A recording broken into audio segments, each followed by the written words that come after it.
flower. And so one of the things you could say that's like, it's just the most common thing possible. You could say, oh, like drawing flowers, it's not for me. Like that's just something like I'm not into. But in actuality, I'm just gonna be very honest with you. Most of it, when I was younger, I never learned how to draw something like a flower all that well. And then when I finally like studied it and I learned how to use different elements, like let's say like the background to pop the foreground off or things of that sort, then the thing came alive and it was really cool. So I actually think that you can take something like a flower, and I wanted to find like a fiddlehead fern. If you go into a forest in the spring, you can see the ferns like unfurling, and it's just the coolest thing, and I really, really love that. But as I was going through different things, I was like, you know what, I need something bold that like really reads well for this, this stream today. And then I went to my son's garden, and my son, Evan, he's a really cool kid. And he is a very passionate gardener. So Evan is 13 years old. He does many things. I'll talk about Evan. I'll embarrass him for a minute. But he actually is in the Civil Air Patrol, and he flies airplanes at the age of 13, and just has a really cool diversity to like all the things that he enjoys. And so in short, Evan, he has this huge garden as well. And in this garden, he has all different produce. He has lettuce, he has peppers, he has tomatoes, he has asparagus, arugula. I'm probably getting some of these things wrong. And so I see that someone's dad has a garden as well. So that's cool. Thank you for sending that along. So they're in the garden. I was like, Evan, can you give me something bold? And so you can see right here, the flower right behind me. And everyone was like, oh, I think this is gonna be cool. I was like, yes, that actually reads very well. So let's flip over for a second to the flower. And I just wanna point out a few things. So like the flower right here, you can see like all this information right here inside where the seeds are. And then we have on the outside of the sunflower, we have all these striations. Information like that could be hard to like render. And again, we've all seen flower drawings before, and it's like seen it a million times. But if you learn how to do it well, you can apply it to anything that you can possibly think of.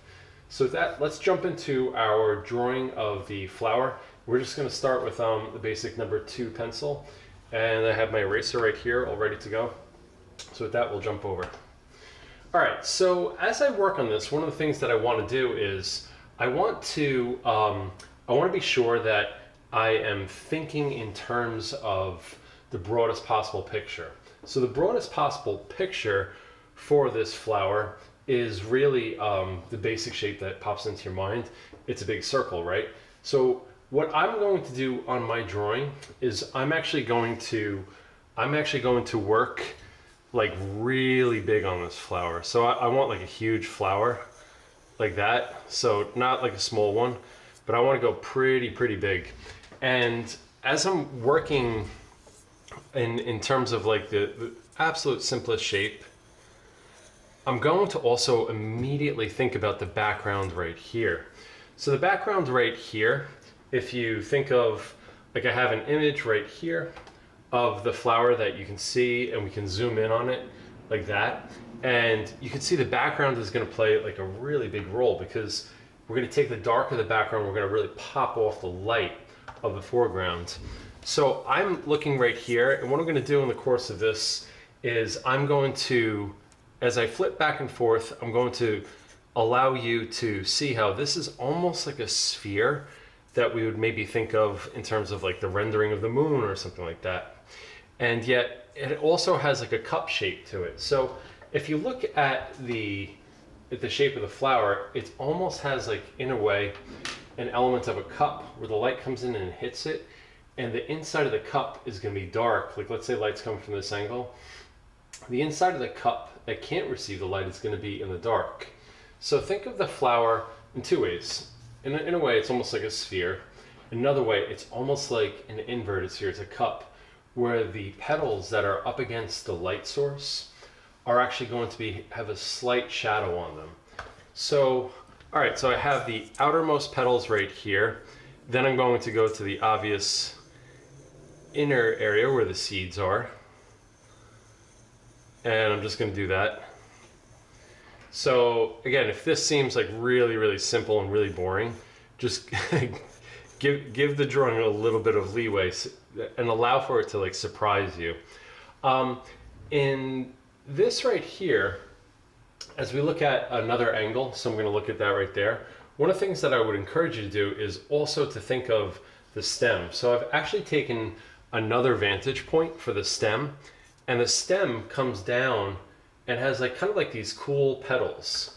So we can, if we want, we can change it up a little. Instead of having the stem perfectly beneath it, we can kind of like bend it somewhat like that. So I have my round up here. This kind of goes off to the side. But now maybe I want to design some petals on there, or I should say, sorry, leaves on there that have a little bit more interest. I want them to, I don't know, be somewhat like more dynamic. So I went ahead and I took another picture yet, and I kind of like the way the leaf on that, on this photo, kind of like curled off to the side. And so what I'm doing on my drawing is I'm going to put a leaf in, it curls off to the side. I'm going to go back again to the photo, and I'm going to put another leaf blocking this stem right here. And then you can't quite see it. So here's a leaf blocking the stem, and you can't quite see it, but there is another leaf up here to the side. And so that other leaf up to the side, I'm going to put in like maybe, I don't know, something like that. So there we have like our outermost shapes. We have them all mapped out. Now what I'm going to do like pretty early on is I'm going to have you think in terms of the background already. So this is always one of my favorite things. I like jumping over to where all my graphite powder is, and I like getting my hands dirty. So let's not get too specific with it, but let's just touch on it. If you don't have graphite powder, probably a lot of you don't have graphite powder, you can just use your pencil and I'll show you. So either you can go like this and you can shade in a broad area with your pencil, or what you can do is you can jump over, and I have underneath here, I have graphite powder. And so I take that and I put it in my hands. This is nothing more than just basic pencil shavings over here. You can buy it like in a bag. And so then I take it in my hand and I just put in something indicating a background right here. So let's once more talk about another way that you could approach this. So I'm going to put this back for the moment. And this area of my studio this is when my studio can get a little bit messy, but I'm okay with that. And now I'm just going to grab the pencil, and I'm going to do it with the pencil. So I always like to show you guys that there are multiple solutions for any problem. So I'm looking again at the background. I'm just going to pump this up really nice and dark over here. I'm going to go a whole lot darker in a little while.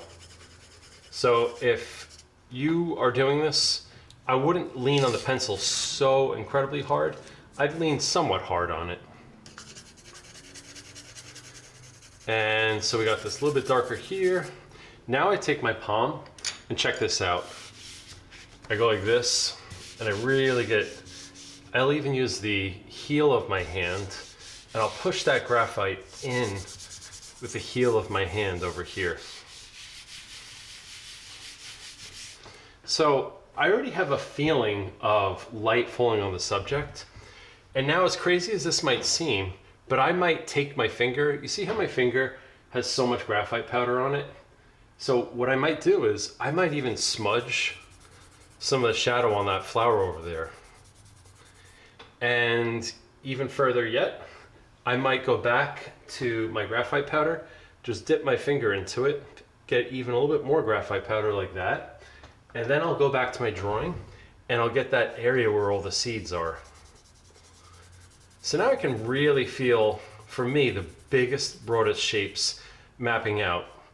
We can go back to our photo, our image, and we can see that the shadow on here, it's darkest on the far side.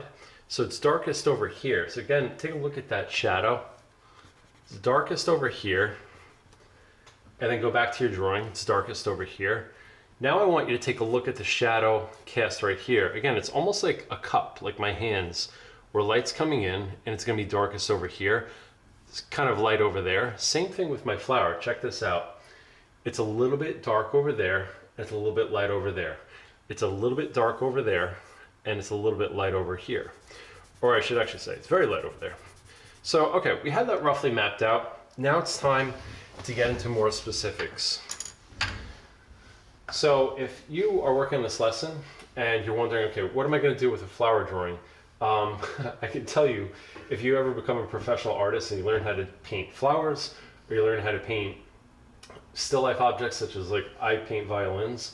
I know artists who paint flowers and things of that sort. They enjoy it. They actually really enjoy it, and it ends up being like a real moneymaker. So if you are very good at painting something like, I don't know, asphalt, like a parking lot, and that's what you're really good at as a painter, you're probably going to have a hard time selling that painting of just a big empty parking lot.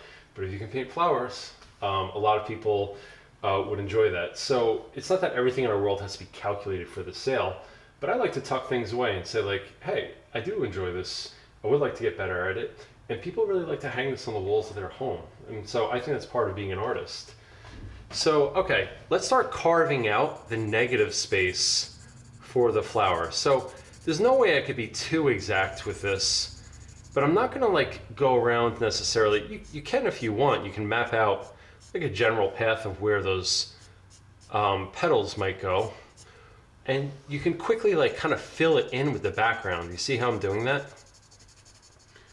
So with that background, I'm able to like really like pop out everything so that the light on it is already starting to lift. So I am keeping this in mind the whole entire time that I'm working. Like, how can I make the light lift off even from the first seconds? So I'm using that background, really digging in. Let's go back to our photo so we can see just how rich and dark it is. And I'll even go from another perspective. That's really dark right there. And that's really, really light. It's a little bit dark right here. It's very light right here. So let's try to get it nice and dark and carve these negative shapes out. And this is the thing I really enjoy about drawing, is that drawing is really solving like a lot of the tricky things that you might be confronted with when eventually you go over to start painting. When you draw, you can really like explore like the rhythm of something. You can explore the values. It's a compressed way of looking at a very complex subject. So, okay, so I have this. Now, keep in mind, as you're watching this, like my drawing looks like gibberish right now. It really looks like nothing. That's okay to keep in mind. It's not a bad thing to tell yourself like, hey, my drawing's like not connecting. Because we're going for an end product, and everything that I work with you guys, it's all about process rather than the product necessarily. If you want a product-based learning, then you can get a book out. It says, how to draw a flower in 3 easy steps, or how to draw an aircraft carrier in 5 easy steps.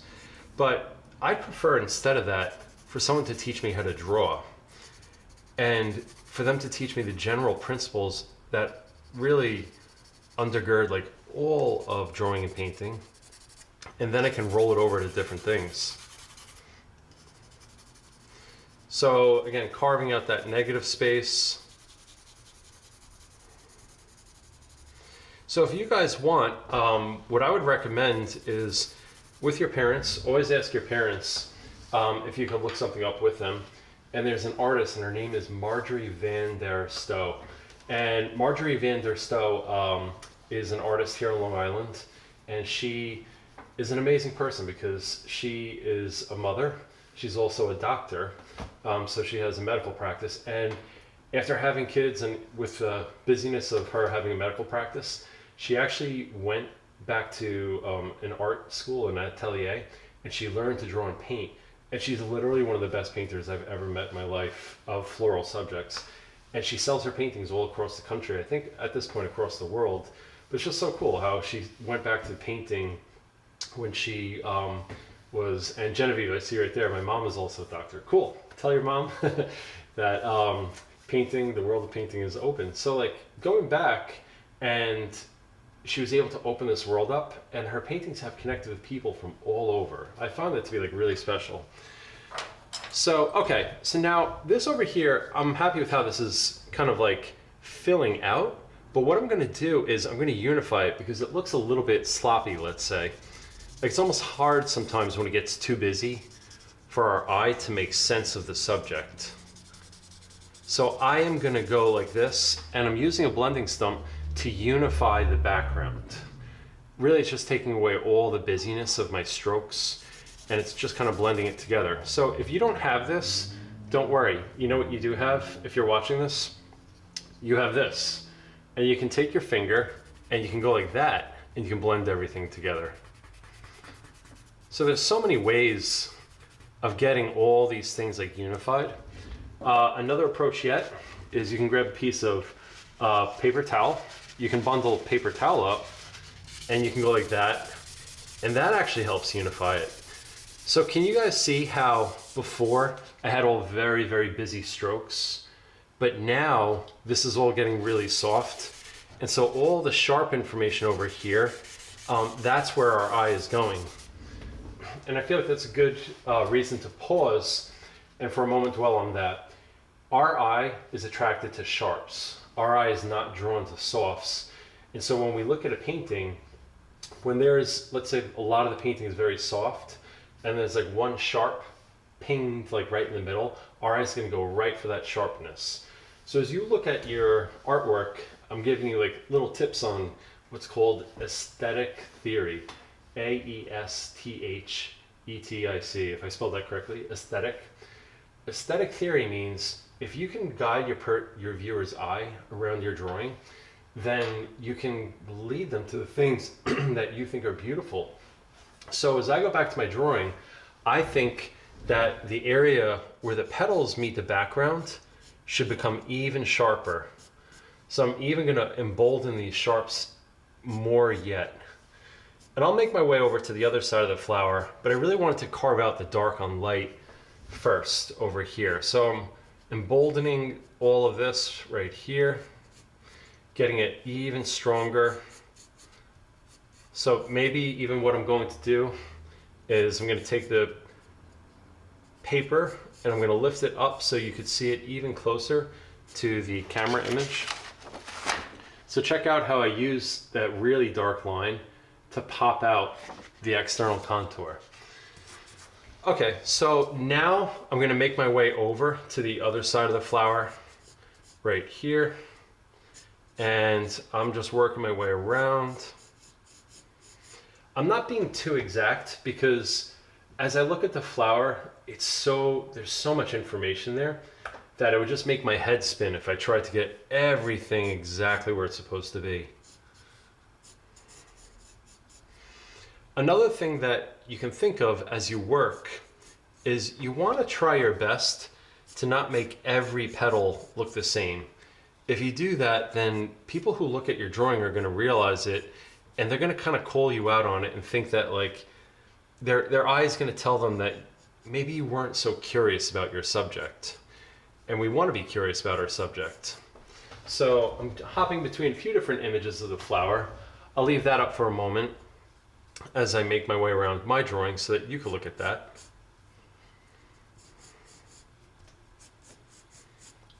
And hop back to my drawing right here. So the whole idea of you as an artist being curious, that's a lot of why people will want to draw, people will want to collect your work. And by collect your work, I don't mean buy it in a gallery necessarily. I mean like even a family member who just loves something and so they say, hey, can I have this for my office? Can you do something for my office over here? So, okay, so now I have the outside of that mapped out. I'm gonna move now to the inside. The inside is a little bit, again, it's a little bit more smoky. It's not as crisp and sharp as out here. And there's a pretty strong delineation between this shadow area right here and the light next to it. So check this out. Look at just how strong that shadow side of the sunflower looks against the light. I'm going to give you another angle, the shadow against the light. And now I'm coming back to my drawing. And so what I'm going to do is I outlined it, and now I'm going to dig in. And I'm just going to strengthen that up there. This whole entire time of drawing, I've just used one pencil. It's just a regular 2B pencil. Now I'm going to make my way around the flower, and this area over here is in less contrast. So check out the image of the flower. Do you see how it's lighter in the upper left-hand corner? So I go back over here, and I'm not going to lean so hard on the pencil there. I'm actually going to go a little bit gentler on the pencil right there. I'm going to leave that a little bit lighter. So again, dark over here and light over there. Might even push in a little bit more.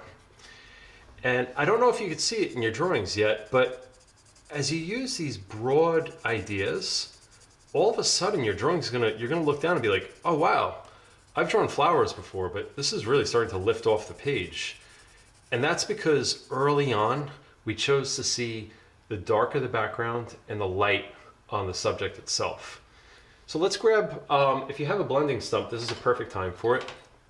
Let's grab a blending stump and check this out. We can go a little bit darker on the petals right up against this center area with the seeds. And I'm just going a little bit darker, but I'm going to let the ends kind of curl towards the light. A little bit darker here. And to illustrate this, I'm going to use my coffee cup. So I just drank coffee out of this. Forgive me if there's a little bit of a drip on the bottom. But check out how this cup is dark over here on the inside, and it's catching light right there. And then there's this little piece of light on the rim right there. Can you guys see that? It's the same thing going on with this flower. It's dark on the inside, but then there's light on the rim. The petals are turning towards the light. So we'll let this be dark on the inside, but then it's gonna be light over here. So I'm not gonna put anything dark over there at all. So now I'm jumping over. Let's take a look at our flower again. We can see that the background over here is dark as well. So I'm gonna jump back over and start darkening in the background over there. To tell you the truth, you could have put in a dark background over here like way sooner if you had wanted to. It's just up to you. So I'm just gonna erase some of those early searching marks, and I'm strengthening that background. Sometimes I'll go like, let's say, dark on one side, light on the other side. Sometimes I'll just go dark on the entire background. I gotta be honest, I don't really know what I'm gonna do yet. So I'm just pushing it. I'm gonna see where the drawing leads me.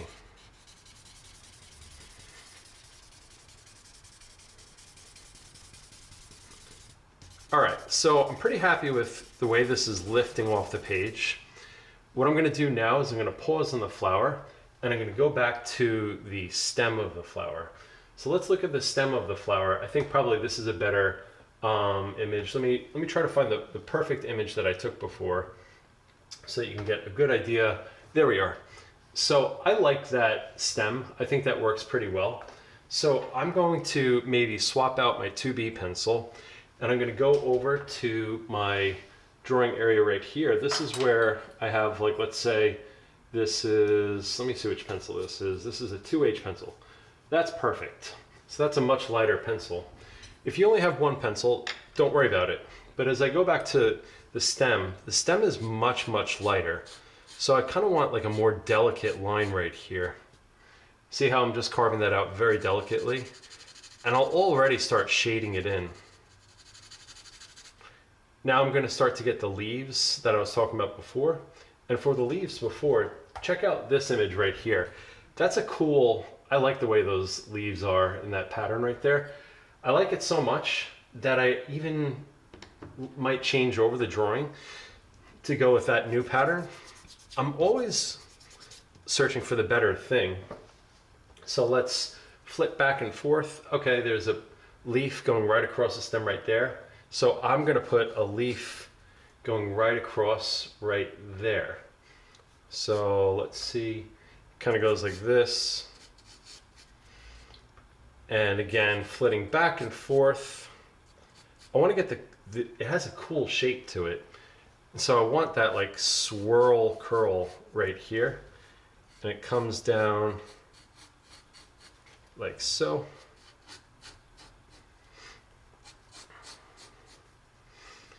So as you guys have worked on all these courses, I always like to bring it around to the fact that you can take these lessons and apply them to anything in your world. So in a way, we're drawing a flower today, but in another way, we're not. Another way, we're drawing an organic form, anything that's plant-based in nature, and we're learning how to break it down into the simplest ideas. So I'm going to give you that flower for a moment, and while I do that, take a look at that flower. I'd love to show you Marjorie van der Stoe's work. So go ahead and keep on looking. And as you study, like let's say the petals and the leaf pattern and things of that sort, I'm going to see if I can pull that up for you, because it would just be so cool to show you her beautiful paintings.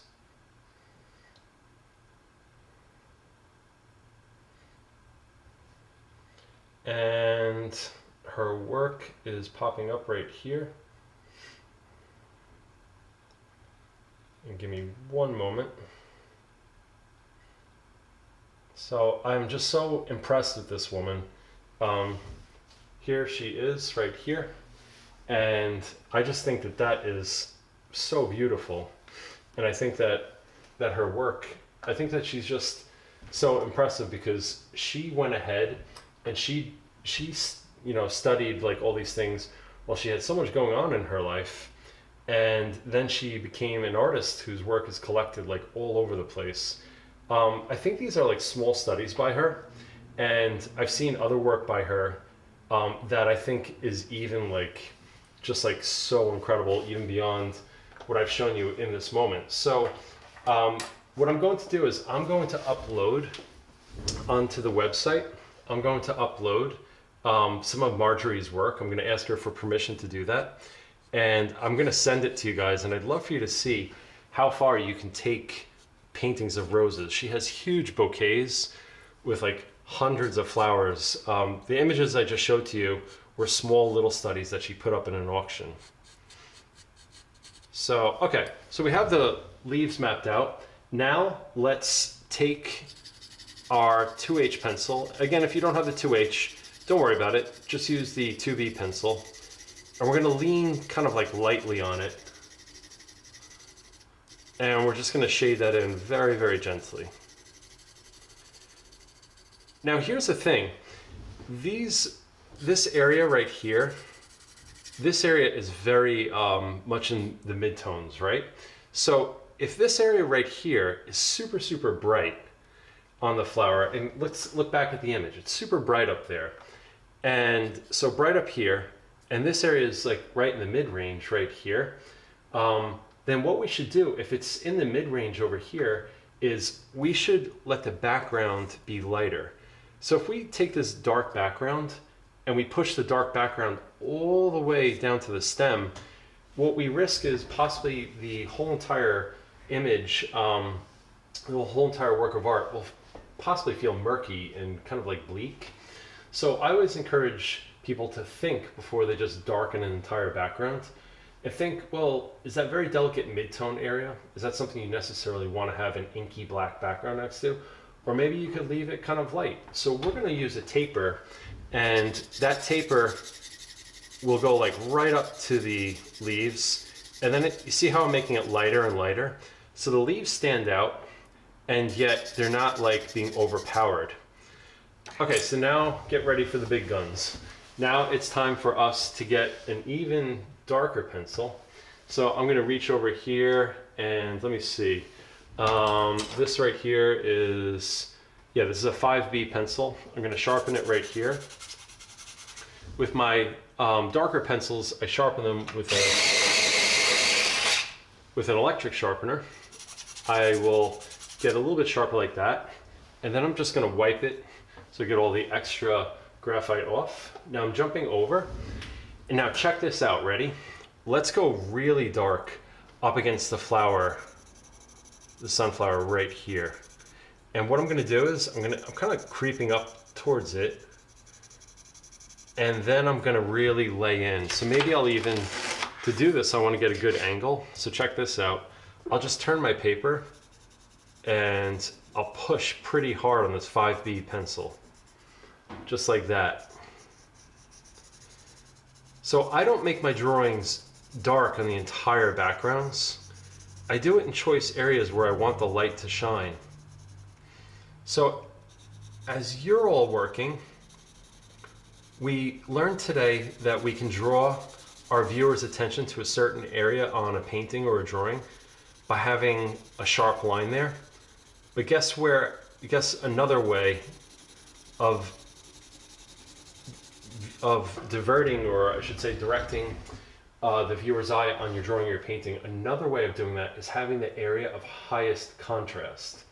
So how many of you guys have ever gone to, like, or you don't have to go somewhere, you've listened to your parents playing like orchestral music, like maybe something like an orchestra or something playing over speakers in your home. Maybe it's even in a movie. So a lot of you guys. So at the grand finale, oftentimes what you have, I have a favorite, absolute favorite musician, or favorite composer would be Rachmaninoff. And Rachmaninoff has this piano concerto, and at the height of it, or it could be Tchaikovsky, or it could be Sibelius. Generally speaking, you want the Russians, the Russian romantic orchestral composers. At the height of what they do, they'll take cymbals sometimes and they'll smash them, or they're playing these fat chords on the piano, or the violin is having these rich double stops, or it's like singing at the top, but it's an area of really, really rich, deep darks, and the basses can be thundering. That's how the orchestral composer will say, hey, this is an important moment, I'm going to draw your attention to this. So we can do the same thing in drawing. So in drawing, what we do is we take an area and we really pump up the contrast, and we say to our viewer, we say, hey, listen, this is where the cymbals are crashing, this is where the basses are thundering, this is where, you know, the opera note is at its peak. I'm keeping it all in the realm of orchestra, but great musicians do this in all genres. They could do this with bluegrass, they can do this, you know, with like old, like 1960s rock and things of that sort. They'll really pump up a certain area to take you to that climax with them. So I'm just doing that right here. I'm really pumping this up. Check out how dark that is compared to everything else. So that's getting really dark right there. But now, guess what? It's looking a little bit scratchy. So I don't know if you can see all that scratchiness. That's not a bad thing. You can take a paper towel, you can take your hand, you can take a blending stump, whichever means you choose. And I'm just using the paper towel right now. And I'm just gonna blend this all in. Because again, the scratchiness and busyness of that background is overpowering the sharps on here. Now maybe I'll take a blending stump, maybe I'll even grab a bigger one, and I'll really push in like that. And I'll really soften all that kind of like background noise. And in my brain, I love music just as much as I love drawing and painting. And I wasn't that good on the violin, so I could never become a professional violinist. But I just love the violin so much. I just love it every bit as much as what I'm doing right here. I especially love listening to the violin. My son Liam is very good at the violin, and I think one of our students, one of our young artists on the call here today, has a brother that went off to conservatory, I think, with the violin, if I remember correctly. Yep, I thought so. So I just love the violin. And what the violin will do is, with the violin, you can dig into really rich, deep, dark notes. Let's call that the really rich, deep, dark notes. And then these are the really light, bright notes up here. So these are really light and bright. And then you can clean out that area with an eraser. So this is a special eraser. It's actually available for sale from like anywhere, like Amazon or anything of that sort. It's called the Mono Zero, but you can also use the back of a number 2 pencil. So this is the same thing. The reason why I use this instead of this is because the number 2 pencil wears out pretty quickly. But I just want you to know you can do these things without going and getting extra supplies. And I just go like that and I clean out. So these, let's call these the high singing notes. Those are going up against the really rough dark notes. So, okay, let's flip over here to the far side of the seeds and let's strengthen that again a little bit. So I'm gonna go back, let me see. This is a pretty good image right here. I'm gonna go back and I'm gonna take a look at the far side of the seeds. Now I'm back at my drawing and I'm gonna dig in and just try to really get that really nice and strong. So again, I'll flip over to here. I'll take a look. And I want to be sure, so you guys, I've had students through the years, and some students have said to me like, what's the point of learning the sphere? It's so boring. But if you notice, as you're working on this drawing, you're actually drawing the sphere. So the inside of the seeds, it's the same lesson as we have with the sphere. It's the same lesson as we had with the phases of the moon. So this right here is going to be super dark right up against there. And there's a real sense of light falling on this now. Okay, so I'm going to double back to a light pencil. This is, oh, that's a little bit too light. It's a 10H pencil. This is a 2H pencil. And I repeat some of these things, but I think it's worthwhile. This is a pencil extender. It's nothing fancy. It's just the way that I save money because my hands are so big, it'd be hard for me to draw like that. So I put it in a pencil extender. And now I want to start getting individual petals. So check this out. You see those individual petals there with the stripes? It's not stripes, it's striations, whatever you want to call it. I'm going to start getting those individual moments just like that. And some petals will overlap other petals. So I'm jumping back and forth and I'm just looking at things, okay. This one overlaps over here, jumping back and forth. This one overlaps right here. So I'm allowing you guys to see both sides of it. I'll jump over here. Okay, so there's some like stripes right there. And I see that Daniel also has a violin. Cool. So, okay, I'm right here. While we're getting towards the tail end of our lesson, I'll tell you a funny story. Every single time they say that memory is most closely linked to smell in like a funny way. When I smell gasoline, I actually think of the violin.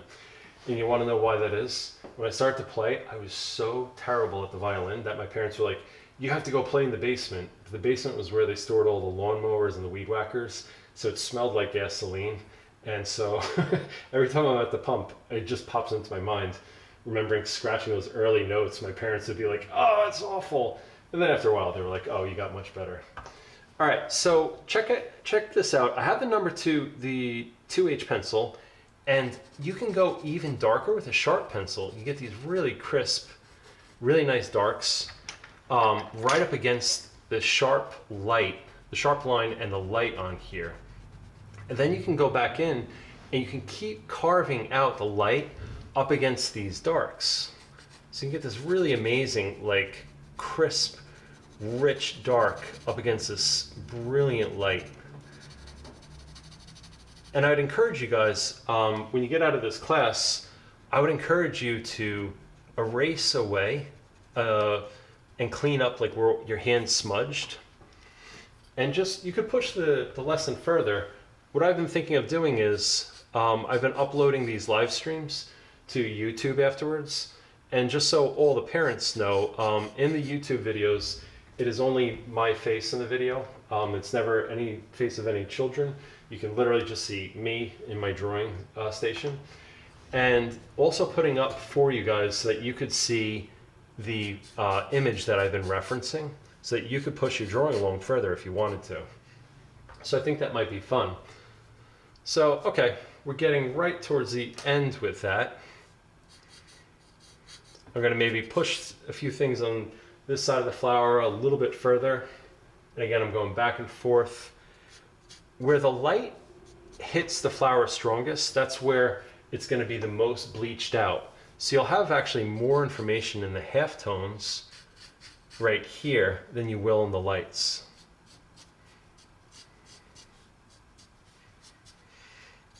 So we're getting further with that. Elena, I believe it is, and that looks so good. Elena, you see how inky, dark, black you made the background? That's why the light on the flower is so bright. How cool is that, right? So it's like you can make the background, Elena, like if you make that really murky and dark, you could say like, oh, this is going to be a depressing drawing.